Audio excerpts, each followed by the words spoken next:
Hello, എല്ലാവർക്കും നമ്മുടെ പുതിയ വീഡിയോയിലേക്ക് സ്വാഗതം. ഇന്ന് ഞാൻ ഉണ്ടാക്കാൻ പോകുന്നത് ഒരു അടിപൊളി ചെമ്മീൻ മസാലയുടെ റെസിപ്പിയാണ്. ഇത് ചോറിൻ്റെ കൂടെയും ചപ്പാത്തിയുടെ കൂടെയും ഒക്കെ കഴിക്കാൻ പറ്റിയ ഒരു അടിപൊളി റെസിപ്പിയാണ് ഞാൻ കാണിക്കാൻ പോകുന്നത്. അപ്പോൾ ഇതെങ്ങനെ ഉണ്ടാക്കുന്നത് നോക്കാം. അപ്പോൾ ഇതാ ചെമ്മീനൊക്കെ നന്നായി കഴുകി വൃത്തിയാക്കി വെച്ചിട്ടുണ്ട്. എനിക്ക് ചെറിയ ചെമ്മീനാണ് കേട്ടോ കിട്ടിയത്.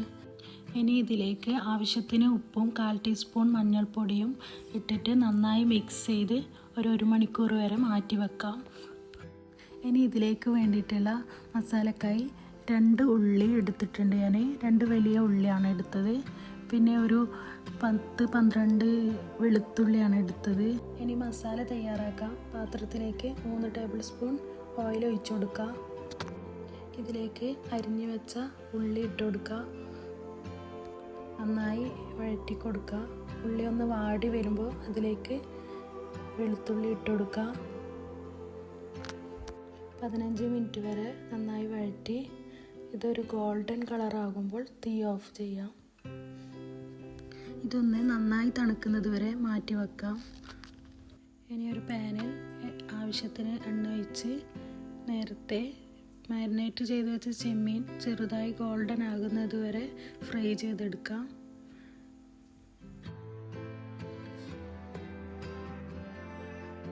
അപ്പോൾ ഇതുപോലെ എല്ലാം ഫ്രൈ ചെയ്തെടുക്കുക ഇതേ രീതിയിൽ. അപ്പോൾ എല്ലാം ഫ്രൈ ചെയ്തെടുത്തിട്ടുണ്ട്. ഇനി നേരത്തെ മാറ്റി വെച്ച ഉള്ളിയും വെളുത്തുള്ളിയും നന്നായി അരച്ചെടുക്കുക. അടുത്തതായി നേരത്തെ ഫ്രൈ ചെയ്ത് വെച്ച അതേ പാനിലേക്ക് ഈ അരപ്പ് ഒഴിച്ചു കൊടുക്കുക. എന്നിട്ട് നന്നായി വഴറ്റുക. ഇതിലേക്ക് ഇനി കുറച്ച് വെള്ളം ഒഴിച്ചു കൊടുക്കുക കേട്ടോ. നേരത്തെ അരച്ച ജാറിൽ കുറച്ച് വെള്ളം ഒഴിച്ച് ഇതിലേക്ക് ഒഴിച്ചു കൊടുക്കാം. ഇത് വീഡിയോയിൽ വിട്ടുപോയതാണ്. ഇനി ഇതിലേക്ക് 1/4 ടേബിൾ സ്പൂൺ മഞ്ഞൾപ്പൊടിയും ആവശ്യത്തിന് ഉപ്പും 1 ടേബിൾ സ്പൂൺ കാശ്മീരി മുളക് പൊടിയും 2 ടേബിൾ സ്പൂൺ ഗരം മസാലയും ഇട്ട് കൊടുക്കുക. ഇതിൻ്റെ പച്ചമണം മാറുന്നത് വരെ നന്നായി വഴറ്റി കൊടുക്കുക. ഇനി ഇതിലേക്ക് കുറച്ച് പുളി പേസ്റ്റ് ഇട്ടുകൊടുക്കാം.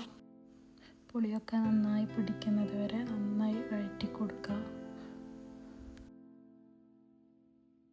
ഇനി ഈ മസാലയിലേക്ക് നേരത്തെ ഫ്രൈ ചെയ്ത് വെച്ച ചെമ്മീൻ ഇട്ട് കൊടുക്കുക.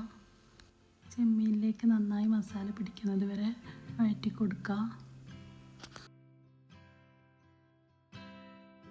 ഇനി ഇതിലോട്ട് ആവശ്യത്തിന് കറിവേപ്പില ഇട്ട് കൊടുക്കുക.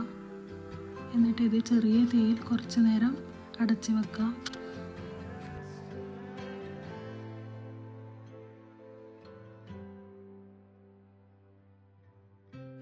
അപ്പോൾ നമ്മുടെ ചെമ്മീൻ മസാല ഇവിടെ റെഡിയായി കഴിഞ്ഞു. നല്ല ടേസ്റ്റാണിത്. ഇതെന്തായാലും നിങ്ങൾ ട്രൈ ചെയ്ത് നോക്കണം. അത്രയ്ക്ക് ടേസ്റ്റാണ് ഇതിന്. അപ്പോൾ ഇത് ചോറിൻ്റെ കൂടെയെല്ലാം കഴിക്കാൻ നല്ല രസമാണ്. അപ്പോൾ ഇത് ഉണ്ടാക്കി നോക്കിയിട്ട് എന്തായാലും നിങ്ങളെ അഭിപ്രായം അറിയിക്കുക.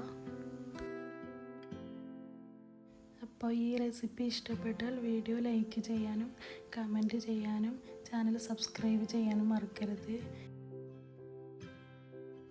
അപ്പോൾ ഇതുപോലുള്ള നല്ല റെസിപ്പികളുമായി അടുത്ത വീഡിയോയിൽ കാണാം. ഇൻഷാ അല്ലാഹ്.